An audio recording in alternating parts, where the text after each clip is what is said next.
오늘 함께 은혜 나누실 말씀은 로마서 8장 3절부터 4절 말씀입니다. 율법이 육신으로 말미암아 연약하여 할 수 없는 그것을 하나님은 하시나니 곧 죄를 인하여 자기 아들을 죄 있는 육신의 모양으로 보내어 육신의 죄를 정하사 육신을 쫓지 않고 그 영을 쫓아 행하는 우리에게 율법의 요구를 이루어지게 하려 하심이니라. 아멘. 이 로마서에 율법과 복음에 관한 이야기가 유독 많은 이유가 있습니다. 왜 그럴까요? 먼저는 사도 바울이 철저한 율법주의자였습니다. 바리새인 중에 바리새인이었고 율법으로는 흠이 없는 자였는데 그가 어떻게 구원을 받았습니까? 어느 날 다메섹 도상에서 예수를 믿는 자들을 잡아가지고 가두려고 죽이려고 그렇게 내려가는 길에 예수님을 만나게 됩니다. 그래서 아주 극적으로 자기의 행위와는 전혀 상관없는 그런 은혜로 그가 구원을 받았습니다. 그러다 보니까 자기가 이렇게 은혜로 구원을 받다 보니 가장 눈에 걸리고 마음에 둔 사람들이 누구겠어요? 바로 동족 이스라엘입니다. 자기 동족 이스라엘. 그래서 9장 1절 2절에 로마서 9장 1절 2절에 내가 저주를 받아서 그리스도에게서 끊어질지라도 내가 그 유대인들을 향한 그 사랑을 내가 끊을 수 없다. 그리고 그들이 구원받기를 간절히 원한다. 내가 예수에게서 끊어지는 한이 있더라도 그 이스라엘만큼은 구원을 받았으면 좋겠다라고 하는 그 유대인에 대한 그 사도 바울의 아주 끔찍한 사랑을 보여주고 있습니다. 많은 사람들이 사도 바울을 이방인 선교만 했다라고 하지만은 이 로마서를 읽다 보면은 유대인을 향한 그 동족 유대인을 향한 이 사도 바울의 사랑이 얼마나 큰지 알 수 있습니다. 그 얘기는 결국 하나님께서 그 유대인들을 하나님의 백성으로 선택하신 것에 대해서 끝까지 책임을 지시고 그 사랑의 끈을 놓지 않으시려고 하는 그런 모습들을 우리는 볼 수 있습니다. 마찬가지로 오늘날 우리들도 하나님의 자녀로 거듭난 자들입니다. 인정하시면 아멘 하시기 바랍니다. 그럼 어떻게 하겠어요? 하나님께서 우리의 사랑을 이렇게 유대인들도 끊지 못하시는데 하물며 자기 아들을 대신 죄값으로 우리를 구원하기 위해서 죄값으로 지불하시고 우리를 구원하셨는데 우리를 향한 하나님의 사랑이 그렇게 쉽게 끊어지겠습니까? 절대로 끊어지지 않습니다. 내가 끊지만 않는다면. 그런데 우리는 항상 보면은 이렇게 하나님과의 사랑이 약간 소원해질 때 내가 믿음이 연약해지고 또 나에게 문제가 생기고 고난이 닥치고 어려움이 올 때마다 혹시 내가 하나님의 사랑에서 끊어진 것은 아닐까 그런 걱정들을 하게 됩니다. 또 특별히 내가 어쩔 수 없는 죄악 가운데서 그 죄를 지음으로 인해서 고통당하고 있을 때 하나님께서 나의 이런 죄 때문에 나의 이러한 범죄한 모습 때문에 혹시 나를 버리신 것은 아닐까라고 하면서 우리는 두려워합니다. 그러나 하나님께서는 절대로 우리가 죄를 깨닫고 회개하는 자에게는 하나님의 그 사랑을 끊을 수가 없는 거예요. 또 비록 회개치 못하고 무지한 가운데 있다 할지라도 하나님의 심정은 어떻습니까? 끝까지 회개하고 돌이키기를 간절히 원하시면서 이런 방법 저런 방법 이 사람을 통해서 저 사람을 통해서 지나가는 만물을 보면서도 그 죄를 깨닫고 하나님의 은혜를 알고 돌아오기를 원하시는 분이 바로 하나님이십니다. 그래서 우리는 어떠한 상황에 있다 할지라도 하나님께서 나를 그 사랑의 끈에서 절대로 끊지 않으셨다라고 하는 그 믿음만 붙들고 있다라고 하면은 우리는 어떤 상황에서도 좌절하지 않고 승리할 수 있습니다. 그래서 로마서에도 모든 것이 합력하여서 선을 이룬다라고 하는 말씀이 그 모든 것 안에는 뭐가 들어있습니까? 고난도 들어있고 또 여러 가지 어려운 상황도 들어있고 도저히 인간의 힘으로 헤어날 수 없는 그런 극한 상황도 들어있다는 겁니다. 그러나 그 모든 것들이 시간이 지나고 하나님의 뜻이 이루어질 때 그 모든 것들이 협력해서 정말 하나님의 거룩한 뜻을 이루게 된다. 결국 그것은 내 영혼의 신령한 복으로 다시 그것이 바뀔 것이다 라는 그런 약속의 말씀입니다. 그래서 우리가 인생을 살면서 예수 믿고 고난도 없고 평탄한 길만 있으면 얼마나 좋겠습니까? 근데 인생을 살아보니 그렇지 않잖아요. 오히려 예수 믿는다고 더 많은 고난과 또 역경들이 옵니다. 그럴 때마다 우리는 그 믿음 가지고 하나님께서 절대로 나를 이 사랑에서 끊지 않으신다. 하나님은 절대로 나를 사랑하시는 일에 포기하지 않으신다라는 믿음을 가지셔야 됩니다. 왜냐하면은 자기 아들을 주고 우리를 구원했잖아요. 아들이 여럿 있는 것도 아니잖아요. 독생자 한 분밖에 없잖아요. 하나밖에 없는 아들을 그 목숨값을 지불하고 우리를 구원했는데 그 하나님께서 우리를 그렇게 쉽게 포기하시겠냐는 거예요. 절대 포기하지 않으십니다. 여러분들도 그 사랑을 끝까지 부여잡고 어떠한 상황 가운데서도 승리하시는 우리 모두가 되기를 주님의 이름으로 축원합니다. 자, 이렇게 율법이라고 하는 것이 하나님이 주신 거룩한 법인데 이 율법을 우리 인간의 육신은 연약하여서 이걸 지킬 수가 없다는 거예요. 율법을 아무리 지키려고 노력해도 육신으로 말미암아 연약하여 할 수 없다는 겁니다. 그런데 누구는 가능하다는 거예요. 하나님은 하실 수 있다는 겁니다. 하나님은 하실 수 있다. 자, 그러면은 인간이 율법이 있기 전에는 무엇이 기준이었을까요? 그 율법이 있기 전에는 우리 인간의 양심이 사실은 기준이었습니다. 로마서 5장 13절에 죄가 율법 있기 전에도 세상에 있었으나 율법이 없을 때에는 죄를 죄로 여기지 아니하느니라. 그러니까 율법이 없을 때는 이게 죄인 줄 몰랐다는 거예요. 자, 쉽게 예를 들면 우리가 예수를 믿기 전하고 믿기 후를 봤을 때, 믿은 후를 봤을 때, 자, 주일 성수, 주일을 거룩하게 지켜야 된다라고 하는 그런 계명, 반대로 내가 주일을 지키지 않고 범했다라고 하는 것이 죄라고 예수 믿기 전에 느꼈습니까? 안 느꼈어요.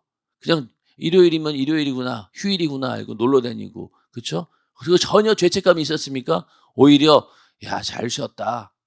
이러면서 좋아하지 않았습니까? 그런데 예수를 믿고 하나님의 말씀을 알고 또 계명을 알다 보니까 어때요? 이게 주일날 함부로 내가 내 육신의 때를 위해 사용했다가는 큰일 나는구나 깨달은 거예요.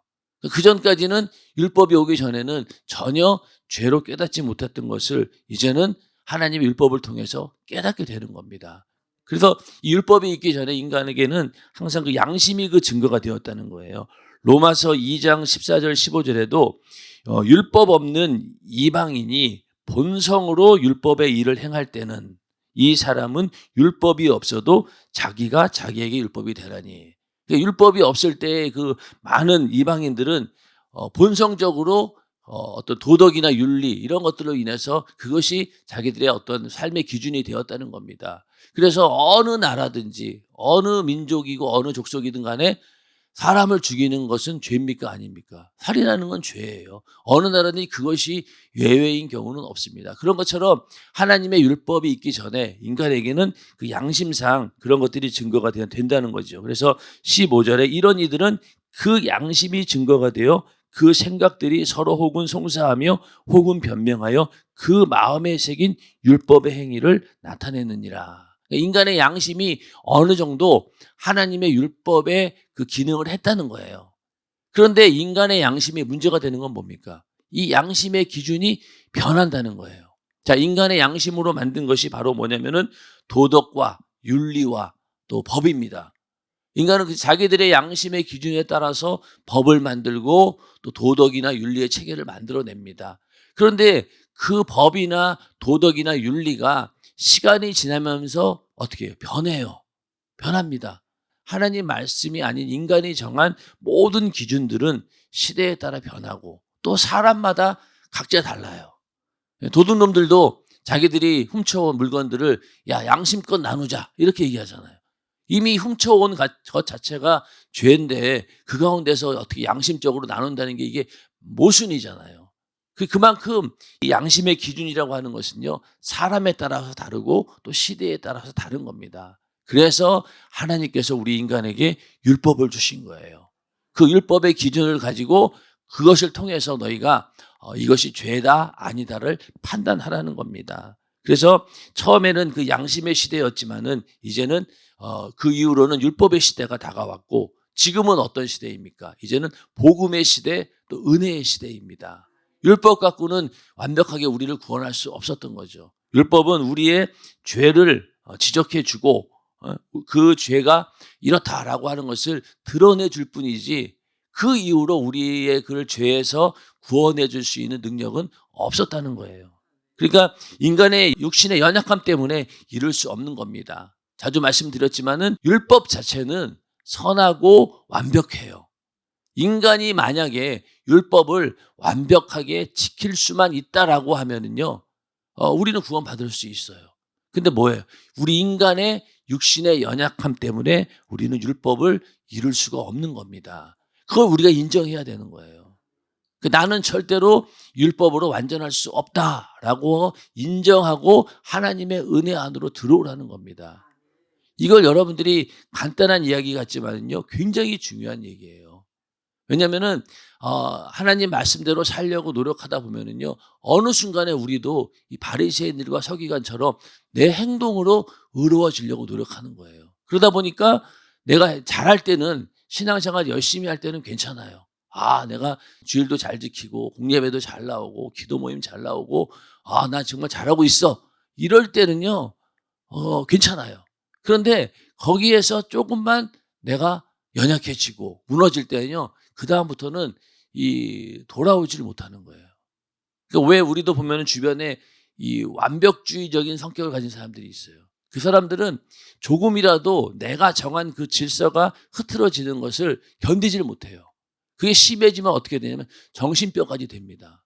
그러니까 조금이라도 내가 정해놓은 그것이 흔들리게 되면은 막 정신적인 불안까지 오는 거예요. 그런 것처럼 우리도 신앙생활을 하면서 내가 정말 하나님 말씀대로 완벽하게 살아야 돼라고 하는 그런, 처음에는 그것이 사모하는 마음이었는데 나중에는 잘못되면 그것이 율법주의적인 행동으로 변질된다는 거예요. 그렇기 때문에 아무리 우리가 잘 나가든 간에 내가 열심히 하고 하나님 보시기에 정말로 내가 흠이 없다라고 할 정도로 잘한다 할지라도 나는 여전히 한계에 도달할 수 있는 사람입니다. 언제든지 하나님의 은혜에서 떨어질 수도 있고 내가 율법을 지키다가 거기에서 무너질 수도 있습니다 라고 하는 그런 나의 본질을 이해하고 그러고 하나님께 나가야 되는 거예요. 그래야지 우리가 예수가 필요한 자고 하나님의 은혜가 필요한 자지, 만약에 내가 완벽하다라고 하면은 예수가 왜 필요하겠어요? 우리는 절대로 그럴 수 없다. 오늘 말씀처럼 인간의 육신의 연약함 때문에 절대로 율법을 이룰 수 없다는 거예요. 그런데 누구는 가능하다는 거예요? 하나님은 하신다는 거예요. 하나님은 하신다. 그래서 하나님께서는 우리 인간의 죄를 드러내신 분도 사실은 하나님이에요. 왜? 하나님께서 율법을 주셨으니까 율법을 드러내시고 이게 죄다라고 정죄하시고 너 이렇게 죄 짓다가는 너 죽는다 경고도 하시고 또 그 죄값을 통해서 심판도 내리십니다. 노아의 홍수가 그렇고 과거의 구약 성경을 보면은 이스라엘 백성들이 하나님 말씀대로 살지 않았을 때 얼마나 많은 징계를 받았습니까?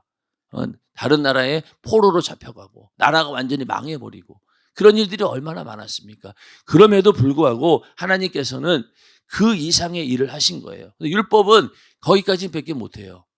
이게 죄다라고 지적하고 이것을 너 어떡할래? 너 이 죄로 인해서 너는 영원한 사망이야. 이거밖에 할 수 없는 거예요. 그 이상은 할 수가 없어요. 그런데 하나님께서는 하신다는 거예요. 하나님께서는 그 죄를 어떻게든 사해 주셨고 또 그 죄를 사함받은 이후에 우리의 삶이 하나님의 거룩함에 이를 수 있도록 하나님께서 우리를 도와주기 위해서 누구를 보내셨다고 했죠? 성령을 보내셨어요. 죄 사함 받아서 하나님 앞에 의롭게 되는 일도 하나님이 해주셨고 또 그 이후로 우리가 거룩한 삶을 살아갈 수 있도록 할 수 있는 일도 하나님께서 해주신 거예요. 율법은 절대로 그 기능을 해줄 수 없는 겁니다. 그냥 기준만 정해놓고 야 여기 기준에 있으면 따라와라 이겁니다.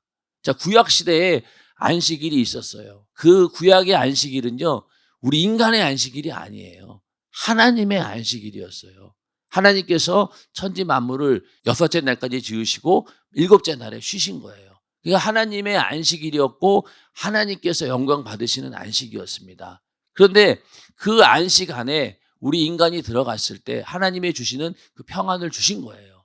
그런데 오늘날 예수를 믿은 우리에게 주어진 이 안식은 그 안식의 주인공이 누구예요? 예수님이시잖아요. 그럼 예수님을 내 안에 모셨어요? 안 모셨어요? 내가 모셨죠. 그러면 내가 바로 안식일의 주인공이 되는 거예요. 왜냐하면 그렇기 때문에 우리가 오늘날 주일에 내가 죄사함 받은 은혜가 있고 또 질병에서 자유함을 얻는 것도 내가 누릴 수 있는 은혜고 또 저주에서 나올 수 있는 것도 내가 누릴 수 있는 은혜인 거예요. 그러니까 하나님께서 우리가 가질 수 있고 우리가 소유할 수 있는 안식의 복을 이 주일에 주신 겁니다. 그러나 구약시대의 안식은요, 내 안식이 아니에요. 하나님의 안식인 거예요. 그러니까 우리는 그 구약시대 사람들은 그냥 하나님의 안식일을 찬양하고 내가 하나님의 그 안식 안에 있음을 즐거워하고 이 정도였어요. 근데 오늘날 우리는 어떻습니까? 그 안식을 내 것으로 소유한 자들인 거예요. 그러니까 이게 완전히 다른 거죠. 그래서 율법 아래 있느냐 아니면 복음 안에 있느냐가 이렇게 큰 차이가 있는 겁니다. 그렇기 때문에 우리가 율법의 행위를 지키는 거에 있어서 모든 중심은 어디에 있어야 되느냐? 바로 예수 그리스도로 인한 내가 죄사함 받아서 내가 그 은혜 안에 있다라고 하는 사실입니다. 그러니까 율법을 지키는 데 있어서도 율법 시대의 사람들하고 오늘날 은혜의 시대의 사람하고는 다른 거예요. 그들은 바리새인과 서기관들은 자기의 신념을 가지고 자기의 노력을 가지고 하나님 말씀을 지키려고 했어요. 그 한계에 부딪혔잖아요. 근데 오늘날 우리는 어떻게 합니까? 우리가 하나님 말씀대로 사는 것은요, 바로 오늘 4절 말씀처럼 육신을 쫓지 않고 그 영을 쫓아 행하는 우리에게, 성령을 쫓아 행하는 우리에게 율법의 요구를 이루어지게 하려 하심이니라. 그러니까 율법의 요구가 뭡니까? 하나님 말씀대로 끝까지 너희가 거룩하게 살아라는 거잖아요. 그 율법의 요구를 이루는데 우리 인간의 힘으로 연약할 수 없는 거예요. 그러다 보니까 어떡하냐? 그 영을 쫓아 행할 때, 성령을 쫓아 행할 때 우리는 율법을 이루어지게 해주신다는 거예요. 그게 얼마나 감사한 거예요. 그러니까 우리는 나의 신념이 아니라 하나님께서 주시는 그 성령의 능력으로 우리는 하나님 말씀대로 거룩하게 살 수 있는 것입니다. 그러니 이 일도 하나님이 하신 거잖아요. 그렇죠? 우리를 죄에서 자유함을 주시고 우리의 죄를 사해 줘서 우리를 의롭게 하신 분도 하나님이시고 그리고 그 의를 가지고 끝까지 거룩함을 지킬 수 있도록 하신 분도 누구세요? 하나님이신 거예요. 그러니까 하나님께서 모든 일들을 다 해주신 겁니다. 율법이 할 수 없는 일들을 하나님께서 하셨는데 하나님께서 이 일을 어떻게 하셨느냐? 아들을 죄 있는 육신의 모양으로 보내어 육신의 죄를 정하사. 이런 방법을 했다는 거예요. 죄를 인하여, 우리 인간의 죄를 인하여 자기 아들을 죄 있는 육신의 모양으로 보내요. 하나님의 아들이 육신을 입고 이 땅에 온 거예요. 그러면서 육신에다가 죄를 정했다는 겁니다. 이 말은 뭐냐면은 인간의 죄를 없애려고 그 육신에다가, 예수님의 육신에다가 우리 인간의 모든 죄를 쏟아 넣으시고 그리고 나서 죄에 대한 선언을 하신 거예요. 그리고 심판을 내리신 거예요. 한마디로 얘기해서 인간의 모든 죄를 예수의 육신에다가 다 몰아넣고 그걸 가지고 하나님께 제사를 드립니다. 자, 예수님께서 십자가에 달리셨을 때 어찌하여 나를 버리셨나이까? 라고 절규하셨어요. 하나님께서 완전히 버리신 거예요. 그리고 예수님이 십자가를 지고 있을 때 하나님께서 그냥 자기 아들이니까 불쌍히 여기시고 그런 정도가 아닙니다. 그 반대예요. 왜? 죄에 대한 하나님의 심판과 진노는 반드시 있어야 되는 거예요. 공의 하나님이기 때문에. 그 인간의 지은 죄 때문에 하나님의 아들이 십자가에 달려서 그냥 하나님 아버지는 그 광경을 보면서 안타까워하는 그게 아닙니다. 반대라니까요. 오히려 모든 진노와 심판을 그 자기 아들에게 쏟아 부은 거예요. 그렇기 때문에 예수님도 어찌하여 나를 버리셨나이까 이렇게 절규하는 거예요. 이미 버림받은 거예요. 버림받았다라고 하는 것은 예수의 육신에다가 인간의 모든 죄를 다 쏟아붓고 그 위에다가 하나님의 심판과 저주가 임한 겁니다. 이게 얼마나 절망적인 상황입니까? 그래서 이 십자가에 달려서 고난당하시고 죽으셨다라고 하는 것은요, 한마디로 얘기해서 지옥을 경험한 거예요. 하나님으로부터 그 사랑이 완전히 끊어진 그 상태를 예수님께서는 경험하신 겁니다. 그만큼 이 죄가 무서운 거예요. 이 죄가 그렇게 하나님의 진노와 심판을 그렇게 자기 아들이라도 쏟아붓지 않으면 안 될 만큼의 무거운 것이 바로 죄라는 겁니다. 그 죄를 예수님께서는 십자가를 지시고 그걸 담당하신 거예요. 그 다음부터 그렇게 했기 때문에 육신을 쫓지 않고 그 영을 쫓아 행하는 우리에게 율법의 요구가 이루어졌다는 겁니다. 그래서 이 죄 없는 아들 예수 그리스도에게 인간의 죄를 전가했다고 하는데, 만약에 그 예수님께서 조금이라도 죄가 있었다라고 하면은 그 예수님의 죄값 때문에 죽었겠죠. 근데 예수님은 죄가 없는 분이에요. 고린도후서 5장 21절에 보면은 하나님이 죄를 알지도 못하신 자로 우리를 대신하여 죄를 삼으신 것은 우리로 하여금 저의 안에서 하나님의 의가 되게 하려 하심이니라. 죄를 알지도 못하신 자로 우리를 대신하여 죄를 삼으신 것은, 그러니까 죄에 대해서 알지도 못하시고 죄를 짓지도 않은, 죄와는 전혀 무관한 자기 아들 예수 그리스도를 십자가에 달려 못 박히게 하고 거기다가 인간의 죄를 대신 뒤집어 씌운 거죠. 그렇게 해서 그 십자가를 지고 우리 인간의 죄를 담당하셨다는 거예요. 이 일을 누가 하셨느냐? 하나님이 하신 거예요. 하나님 아버지가 하신 거예요. 우리는 생각하기를 예수님께서 우리 인간의 죄를 보고 긍휼히 여기셔서 하나님, 내가 인간의 죄를 대신 짊어지고 내가 죽겠습니다. 그렇게 해서 인간을 구원하겠습니다. 라고 했다고 오해할 수 있어요. 그러나 그렇지 않아요. 하나님이 먼저 하셨다니까요. 하나님 아버지가 그 일을 계획하신 거예요. 그러니까 하나님 아버지도 그 일을 계획하시고 자기 아들을 죽여서라도 인간을 구원하겠다라고 이미 작정하셨고, 그 아들은 그 아버지의 명령에 그대로 순종하신 거예요. 성령의 역사도 마찬가지고. 그러니까 이것은 아들이 인간을 구원하기 위해서 아버지께 간청해서 우리 인간 불쌍하지 않습니까? 제발 구원해 주세요. 이렇게 된 게 아니라 하나님 아버지께서 그 일을 하셨다는 거예요. 그래서 로마서 3장 25절에 이 예수를 하나님이 그의 피로 인하여 믿음으로 말미암는 화목제물로 세우셨으니, 이 예수를 하나님이 그의 피로 인하여 믿음으로 말미암는 화목제물로 세우셨다는 거예요. 하나님께서, 하나님 아버지가. 우리가 그거를 분명히 아셔야 됩니다. 그래야지만이 하나님께서, 아버지도 그 일을 하시고 아들도 그 일을 하시고 성령도 그 일을 하신 거예요. 그래서 예수라고 하는 이름은 그냥 나사렛에서 태어난 그 목수의 아들, 그 이름만이 예수가 아닙니다. 예수라고 하는 것은 인간을 구원하기 위한 모든 구원의 스케줄 전체를 말하는 거예요.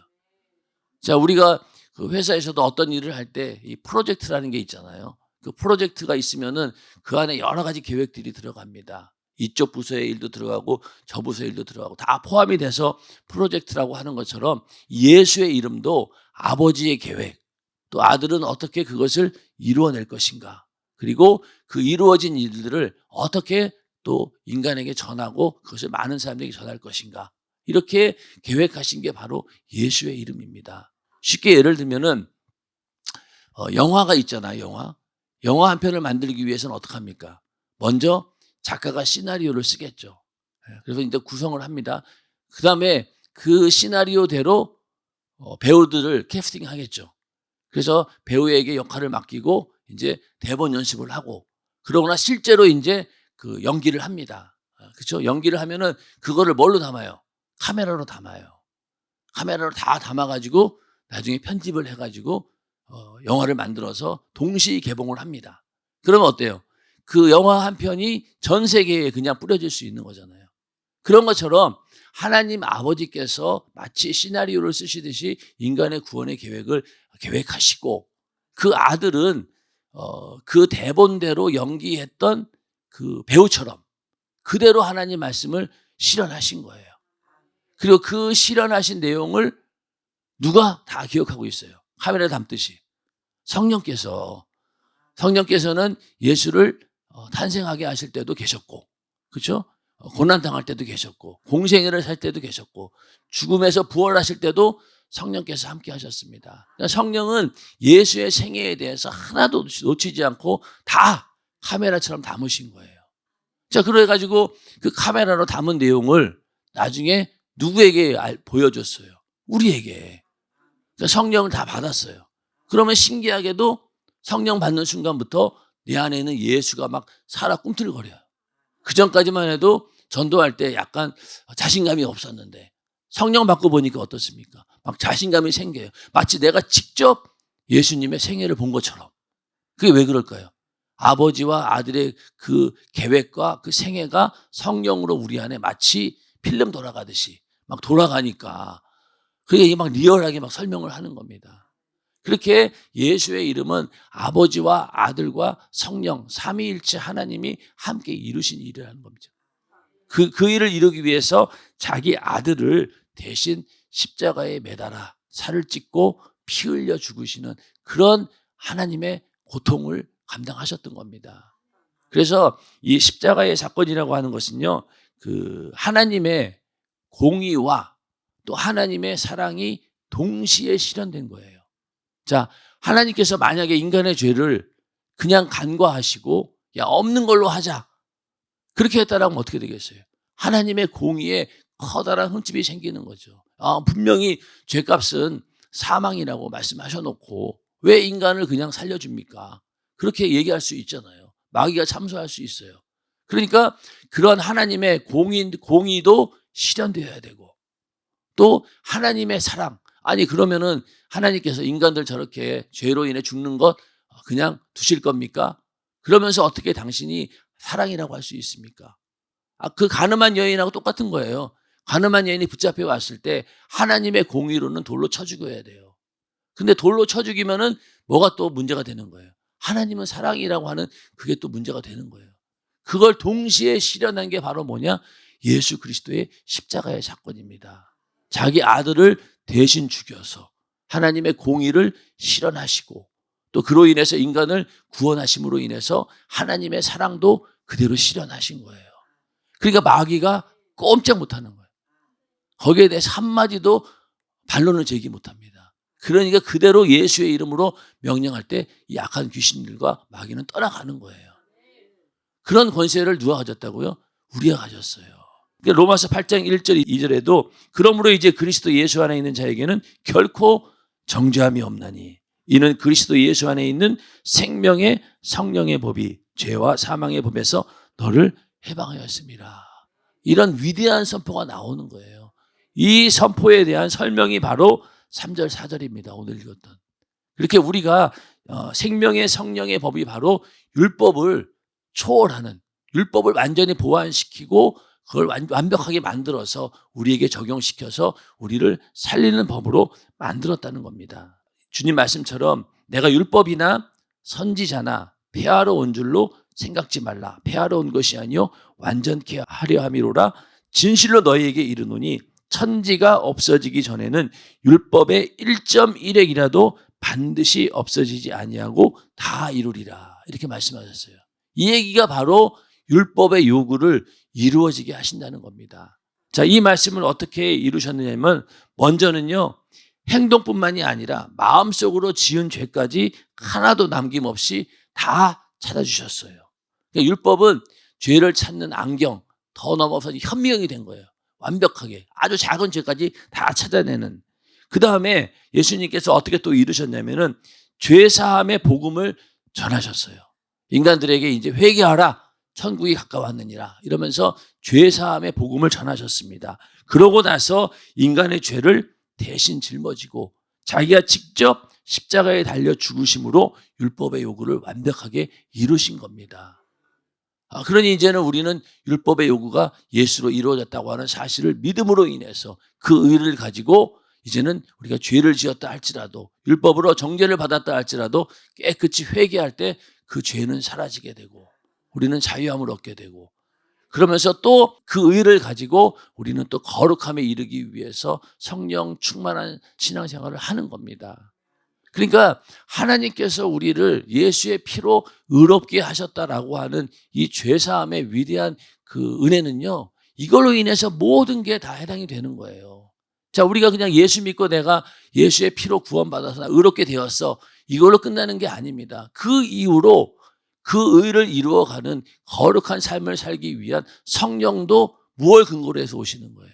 내 안에는 예수의 피로 내가 의로워졌다라고 하는 그 죄사함 때문에 우리에게 성령이 오시는 거예요.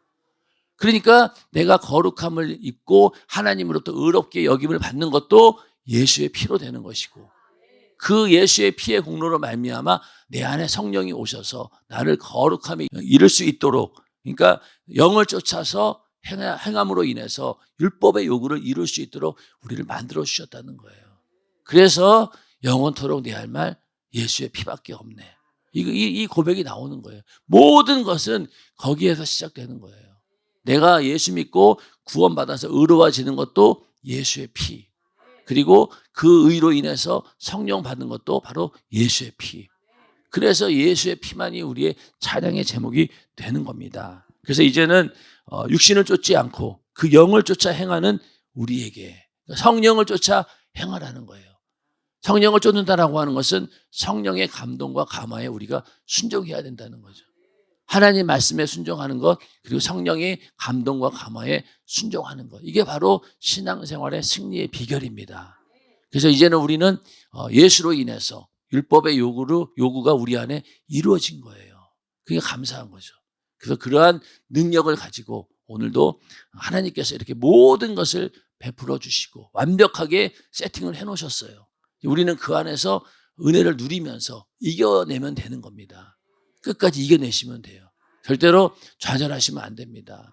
여기서 내가 멈추었다라고 해서 어제 얘기했잖아요. 산에 올라가고 있는데 중간에 힘들다고 내려가는 거 똑같아요. 내려가지 말고 어떻게 하라고 했어요? 거기서 일단 주저앉았다가 또 앞으로 막 뛰어가는 거예요. 그게 바로 우리가 천국까지 가는 길입니다. 그래서 오늘도 하나님께서 우리에게 주신 그 은혜와 사랑, 율법의 요구를 이루신 그 능력을 가지고 오늘 하루도 승리하고 우리 매일매일의 삶이 예수 안에서 승리하는 우리 모두가 되기를 주님의 이름으로 축원합니다.